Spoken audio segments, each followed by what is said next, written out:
Hello everyone, tonight on Business Live, Ministry of Lands and Natural Resources issues directives suspending reconnaissance and or prospecting activities in all forest reserves across the country.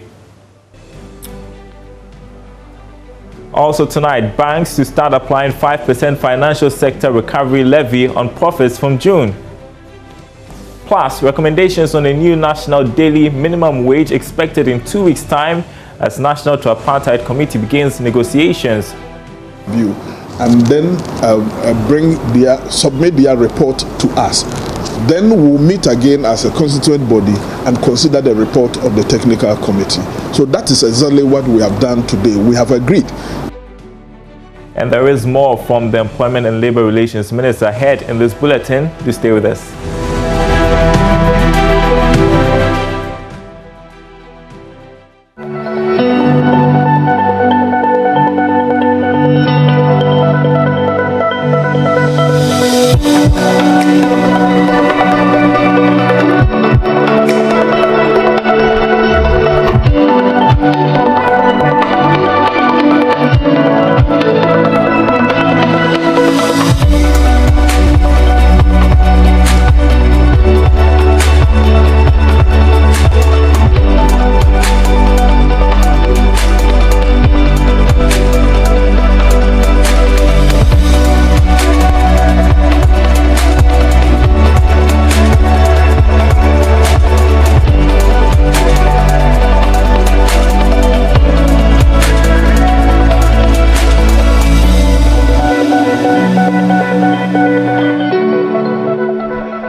Well, thanks for staying with us tonight. My name is Darryl Kwa. We begin with some news breaking tonight. The Ministry of Lands and Natural Resources has issued directives suspending reconnaissance and or prospecting activities in all forest reserves across the country.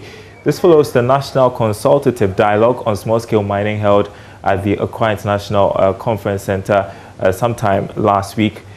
Here's the notice. It reads, the Minister for Lands and Natural Resources hereby directs persons and or companies engaged in reconnaissance and or prospecting in forest reserves with or without legal authorization to suspend such activities until further notice. The Minister for Lands and Natural Resources has further directed the Minerals Commission with immediate effect not to accept, process and or recommend a grant, including renewal and or extension of reconnaissance and prospecting licenses in forest reserves. For the avoidance of doubt, except as directed by the Ministry for Lands and Natural Resources in writing, all activities and operations in respect of any reconnaissance and or prospecting licenses in the forest reserves are hereby suspended until further notice. The Ministry of Lands and Natural Resources accordingly hereby gives persons and or companies engaged in reconnaissance and or prospecting in forest reserves 7 days from the date of the publication of this notice to cease the operations and evacuate the equipment. Accordingly, the Minister served notice on and requested the various regional security councils to strictly enforce these directives, as signed by Samuel Abu Jinapo, who is Minister for Lands and Natural Resources. We're keeping our eyes on that for you. In other news, commercial banks in the country will from June 30 start setting aside 5% of their profit before tax as the new financial sector recovery levy. This is because the Ghana Revenue Authority has set the end of June as the implementation date for the tax as announced in the 2021 budget. The communication from the Tax Authority also stated the tax is payable in quarterly installments. However, for this year, the levy is payable in 3 installments beginning from the 30th of June 2021. While Chief Executive of the Ghana Association of Bankers, John Ewa, earlier told Joy Business the banks are yet to decide on whether or not they will bear the cost or it will be passed on to customers. That we do not want to get in because already that is the reality. You are not going to absorb these levels, and that is why we need all the support. That's why we need all the support. At this stage, the budget that was read is just a proposal. It is not going to go through consideration, approval, and then the necessary legislations will be put in place. And that is why the time between now and when those legislations are passed is critical. And we need the media, the business community, the CSOs, everyone to come, because this is not a bank issue. It is your issue because it has potential to affect your dealings with your bank. All right, so still with the banking sector, Republic Bank Ghana has held its annual general meeting today. The bank says it recorded a profit of 56.5 million cedis in 2020, lower than that of 2019, which was 78 million cedis. The bank is, however, unable to declare dividend for its shareholders for the year 2020. This is in compliance with the Bank of Ghana's directive for all banks and specialized deposit-taking institutions to desist from distributing dividends to shareholders for the financial years 2019 and 2020. The managing director of Republic Bank Ghana, Farid Anta, spoke to Joy Business at the annual general meeting. The challenge is a complex one. The banks operate differently. We are more of a heavier lending bank, and the provisioning requirements for accounts that don't operate in a stellar manner are different from your IFRS, where you make a provision on your P&L, so you see it in your profit. In cases where you could make a good profit, but still reduce your equity, your income surplus account, because the Bank of Ghana provisioning is very different. That comes out of equity. So you could have a mismatch. And that is what has happened with us over the years. So it's not a case that you are facing some sort of financial challenge? No. It's the way to manage it's a prudent approach by the Bank of Ghana that you set aside part of your capital reserves in the event you cannot recover. Now that excludes most of the collateral you hold, and everything is time bound. So it's really a safety net from the regulator's perspective, knowing what happened in the industry in the last few years, that if the worst happens, you have the capital already ring-fenced. So as you collect it, you release it back into your income surplus account. Meanwhile, Chairman of Republic Bank Ghana, Charles William Zwene, says he's optimistic of an economic rebound following the ease of COVID-19 restrictions. I think costs is a factor of good, prudent management. And it really requires a very keen eye into your cost line and your expenditure. There's really no magic to that. I would think that if any management considers the challenges that we've been faced with, they merely need to be a little more prudent in their cost expenditure to start with. The pandemic is not over yet, and we expect, of course, to see an easing of the restrictions. We expect to see globally a general trending downwards of infections and an opening up of Europe, America, and the other major markets. Once supply lines open up again in full, we expect to see trade increase, and we expect to see our business pick up. I, for one, and my board are very keen on declaring and distributing a dividend next year. Well, another story we are keenly following for you is the negotiations on the national daily minimum wage. The Minister for Employment and Labour Relations, Ignatius Bafewa, has hinted that the tripartite committee has agreed to receive recommendations in determining the wage for the year. This is expected in 2 weeks' time following an agreement between government and organised labour. According to the Minister, the 15-member committee is expected to consider some economic factors in determining the new daily minimum wage. He spoke to the media after the first meeting of the National Tripartite Committee in Accra. It hopes on us to also make sure that workers are well catered for whenever we are determining this. Of course, government at this stage is also a key interested person, because in Ghana, government is also a major employer. Besides that, we are also a regulator. So we also have a role to play in this. So we met today, and then the process is that normally at our first meetings, we are not able to determine the minimum wage. It's not that we disagree, but the process is that we meet and then set the process. And the process is that normally after this meeting, we put in place a technical committee, which will consider all happenings within the economy things like inflation, things like the rate of growth of our economy and what have you, and then submit their report to us. Then we'll meet again as a constituent body and consider the report of the technical committee. So that is exactly what we have done today. We have agreed that the technical committee should submit its report within 2 weeks' time, after which another national tripartite committee will be convened to look at their report. Their report is usually not taken as a final product. It is also negotiated. So I just want you, perhaps as the mouthpiece of the public, to know, so that when you are turning out something, you know the process, and then you let them know exactly what the expectations should be. General Secretary of the Trades Union Congress, Dr. Yao, believes the recommendations will be favorable to all the parties. Yes. And I have nothing more to say than what the minister said.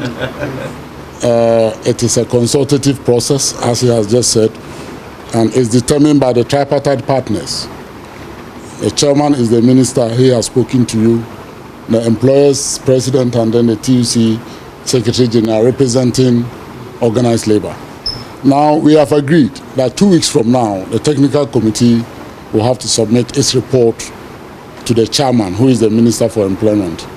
As soon as he receives the report, he has assured us that he's going to reconvene the National Tripartite Committee meeting. Then the process of negotiation starts. So we are hoping that the technical committee will bring their report as expected, and then once that is done, the process starts. And as the minister assured you, once we are done and we have concluded the negotiation, we will have another press conference, and there we can talk a bit more about many other things. Some are proposing even more, but that's why we need the technical work to be done. I don't want to preempt what they are going to do. It is very sad that this COVID thing has come to disrupt everything. We should have determined minimum wage for 2021 in 2020. But by law, by April ending, we should finish. But we didn't. We met somewhere in September, October, and said, let's wait. Because that was the time some employers were sacking some workers. That was the time they were reducing salaries. And that was not the time to negotiate. Because if you negotiate during that time, you won't get anything. It looks like gradually we are recovering, but it's very gradual. And we are hoping that this time, the employers and government and organized labor will reach a deal which will make all of us satisfied. So I do not want to preempt what the technical committee is going to do. Let's wait for their report, and there will be more time, inshallah, to discuss this. In other news tonight, the Minister for Food and Agriculture, Dr. Owusu Efria-Akoto, says Ghana is on course to become rice sufficient by 2023. According to him, Ghana produced 950,000 metric tons of rice in 2020 and will produce 1.2 million tons in 2023. There's more in this report. The Minister of Food and Agriculture, Dr. Owusu Efria-Akoto, emphasized there is no cause for alarm because Ghana has enough to feed the country. However, he indicated demand for rice is growing rapidly at 5% per annum, which will require more production. 2 years ago, I told this nation that by 2023, Ghana should be producing 1.2 million metric tons of rice, which will meet our domestic demand. And we are very much on course. Last year, 2020, we were able to reach 950,000 metric tons. This year, we are targeting 1.1 million, and we know that by 2023, we will meet the target of 1.2. Demand for rice is growing very rapidly at something like 5% per annum. So we have to leapfrog in terms of the growth of production. Speaking to Joy Business on the sidelines of a presentation of the ultimate cash price of 570,000 Ghana cedis to the 2020 National Best Farmer Solomon Kusi, the minister also assured that prices of maize will go down in the next 3 months. According to him, the increase in the price of maize is a transitory problem and is expected to go down following harvest. There is always a price. You see, it is a structural problem. During this time of the year, maize prices are high because stocks are their lowest. That's when farmers start planting. So in the next 3-4 months, with the harvest of the new maize coming on the market, prices will go down. This is only a transitory problem, but generally we see that maize production has doubled. Managing Director of ADB, John Mensah, disclosed that his outfit has disbursed 30 million cedis to support pineapple farmers to help in the full realization of the Kumfi factory under the One District, One Factory initiative. For the layman farmer, what we have institutionalized just this year is what we call the outgrower financing scheme, and that goes to the layman. For example, if you take a Kumfi fruit juice factory that the president commissioned, the main input is pineapple production. So we decided that let's finance the pineapple production through an outgrower scheme. And this year we have approved a facility of and disbursed 30 million Ghana cedis for farmers in that zone. Solomon Kusi, National Best Farmer for 2020, revealed that he will use part of the money to acquire and install a cocoa drying house and employ more people. He however called on government to fix the road networks to farming communities. As a major producer, I pray and God open my eyes to see that we can build a drying house. So during the rainy season, we can still use the same 4 to 5 days to dry it. Because cocoa, we use 2 things to dry it, the air and the sun. So the house that we are building is the same natural way that Ghana is using to dry our cocoa to get the premium. The road network on the farming communities are too bad. During the rainy season, some of the communities cannot access or go to the market because of the bad roads during the rainy season. So we are praying that we use this medium to express our serious concern, the road minister, the cocoa board, to expand their road network. And you're watching Business Live. There's plenty more coming up after this break. Do stay with us.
Well, before we go tonight, some news on innovation. The University of Energy and Natural Resources has partnered with other institutions to pilot an electronic motorcycle which will be powered by solar-generated energy. The e-bikes, to be fitted with meters using renewable energy, will be charged at designated charging stations at the university. The project, estimated to cost some $357,000 with funding from the German government, will help reduce carbon emissions, among others. Now, this was made known when the university and Bochum University of Applied Science in Germany signed an MOU during a kickoff workshop organized in Sunyani. Bishop Semevo was there and filed this report. Urbanization comes with challenges such as mobility needs and energy demands. Available means of transport cause a high level of pollution that requires environmental-friendly alternatives. E-mobility is being advocated for by the University of Energy and Natural Resources, UNE, since the energy required will be from a renewable source.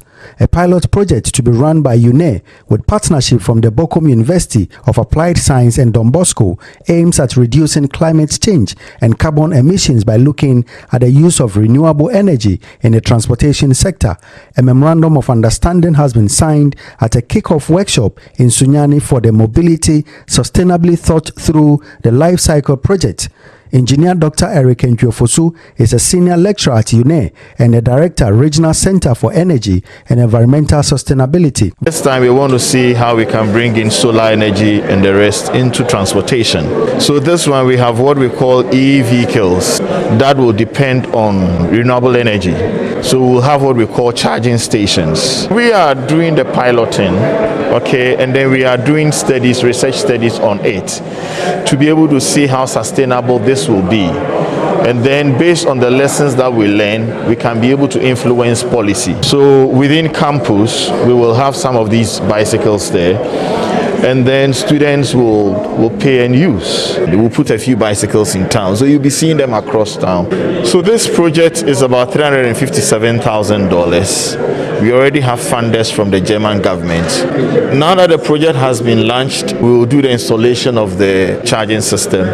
The bikes will be brought down and then the activity will start. It will start this year and it is running for about 3 years. Vice Chancellor of UNE, Professor Elvis Asaribediakun, said the project is also aimed at providing reliable and clean energy to satisfy SDG 7. We at the University of Energy and Natural Resources and our collaborators are working to also support government agenda. This project therefore is so unique. It is going to reduce the carbon emission. So on campus, we're going to have clean energy as been stated in the UN Sustainable Development Goal 7. We're going to also upscale to other universities. What it means is that we'll create a center of excellence for this kind of research.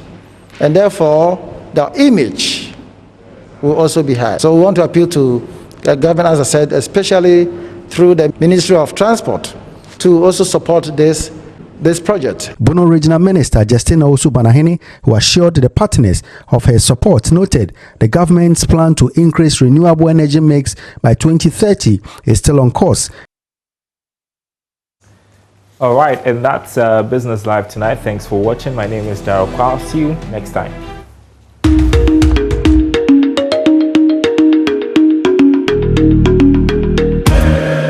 On Money Lab today, we want to go deeper into spotting fraudulent schemes. And one of the things you need to learn is before you put your money into any investment scheme, check the people behind that instrument. One of the things you can do is always check the people on the board. And if you can, go a step further to check, one, the years they have been doing the business they are doing, and two, the expertise and the licenses that they have.